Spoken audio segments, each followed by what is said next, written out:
kembali lagi di channel YouTube saya. Jangan lupa ya like, comment, and subscribe di channel YouTube saya. Pada materi saya kali ini yaitu tentang ikatan kimia.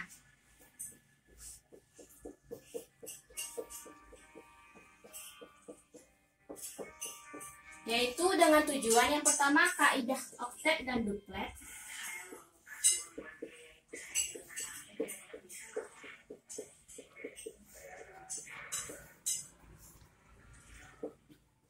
Dan tujuan yang kedua yaitu ikatan ion.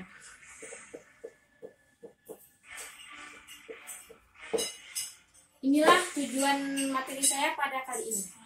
Jadi yang pertama yaitu tentang ikatan kimia.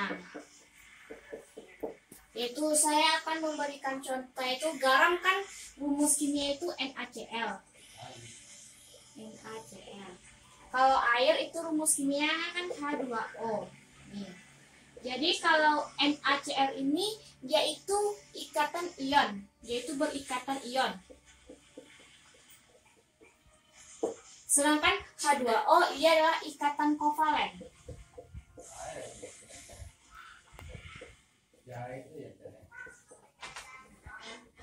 Jadi NaCl ini disebut juga stabil. Nih, jadi kan supaya unsur-unsur yang ada di dalam ini berada pada keadaan stabil, jadi memperoleh kestabilan. Jadinya kan kalau misalnya itu kan Na dan Cl, ini tuh tidak stabil, ini tidak stabil.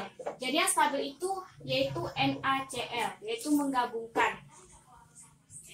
Yaitu saya akan memberikan contoh lagi. Tadi kan saya juga memberikan contoh NaCl nih. Kenapa sih dia tuh nggak stabil lah, gitu kan? Jadi itu kan Na ini terletak di golongan 1A dan dia itu sendiri kan, ini kan sendiri nih, sendiri atau jomblo ya.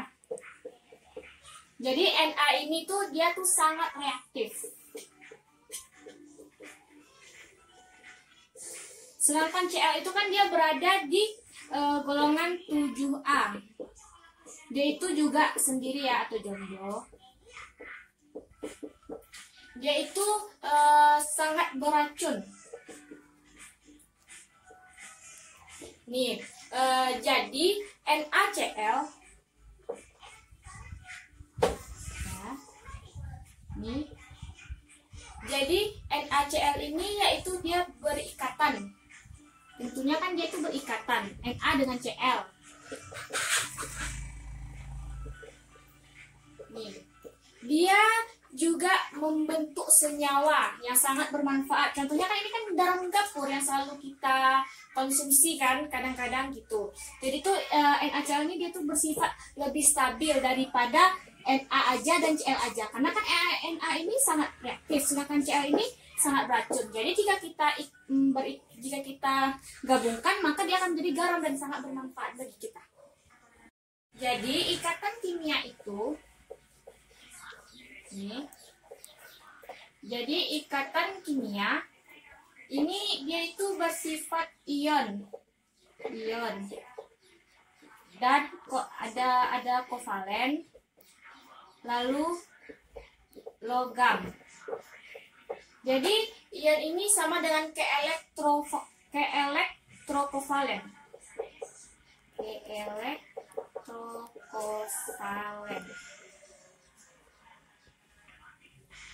Jadi supaya kita membuatnya, kan ikatan kimia ini dia harus bersifat stabil. Jadi stabil ini juga ada dua macam, yaitu dia dengan cara oktet dan duplet. Nih. Jadi oktet ini tuh dia tuh elektron valensinya 2, sedangkan duplet elektron valensinya yaitu 8. Nih, contohnya di sini yaitu Na dengan nomor atomnya itu 11. Di sini kan kita buat konfigurasi elektronnya dulu, itu 2, 8 kan 1.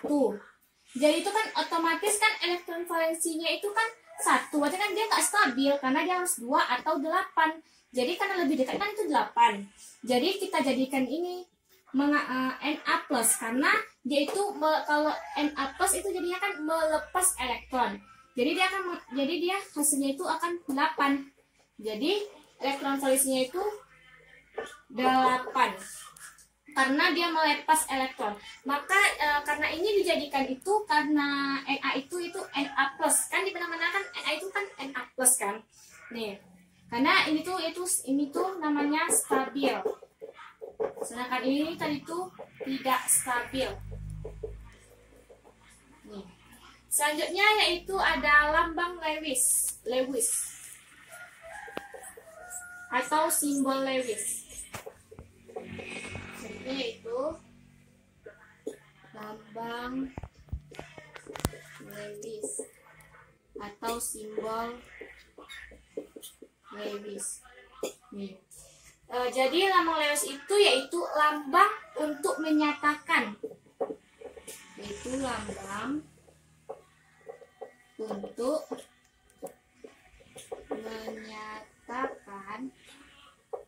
untuk menyatakan jumlah elektron valensi ya, menyatakan jumlah elektron valensi yang elektron valensinya itu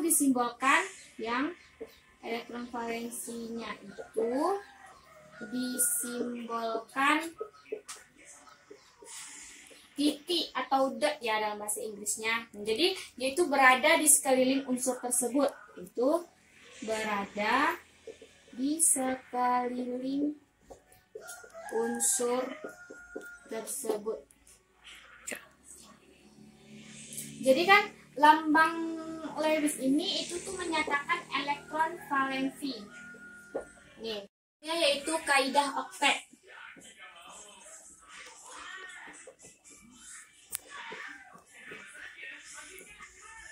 Nih, yaitu di mana sebagian besar atom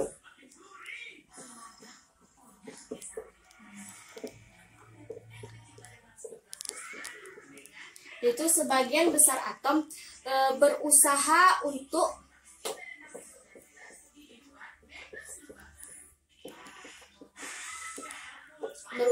untuk mempunyai 8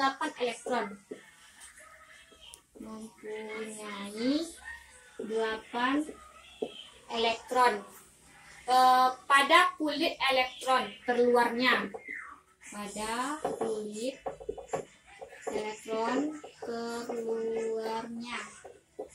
Nih, jadi itu disebut juga dengan oktet ya. Lalu supaya menjadi 8 elektron,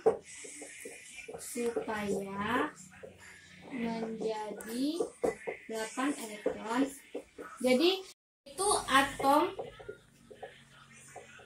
berusaha melakukan suatu ikatan, melakukan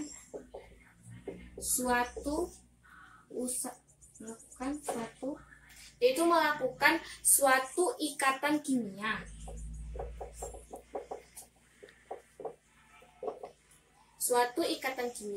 Baik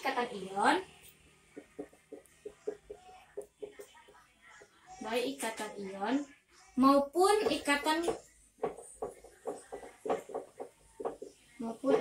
kovalen.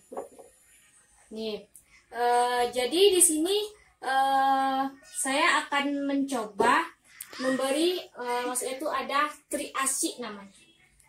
Terus dulu.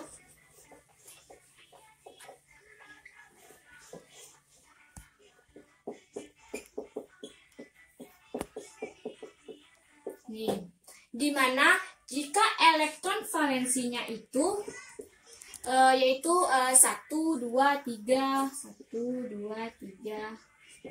maka dia itu cenderung